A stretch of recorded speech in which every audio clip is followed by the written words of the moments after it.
નમસ્કાર. આજે આપણે સમજશું જીએસટી નોટિસ શું છે અને તે આવે તો શું કરવું. જ્યારે ટેક્સ વિભાગને તમારી રિટર્ન, ટેક્સ અથવા માહિતીમાં કોઈ ગડબડ લાગે છે ત્યારે તેઓ તમને નોટિસ મોકલે છે. આ નોટિસમાં તમને કારણ બતાવવા અથવા માહિતી આપવા માટે કહેવામાં આવે છે.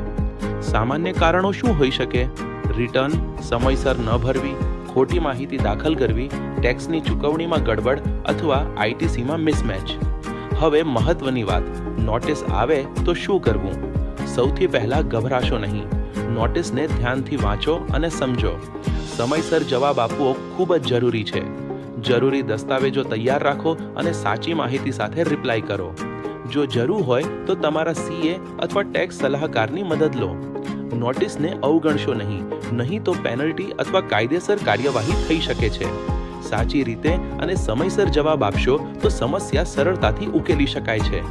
આગામી વિડીયોમાં આપણે સમજશું જીએસટી રિટર્ન લેટ ફી અને પેનલ્ટી કેટલો લાગે છે.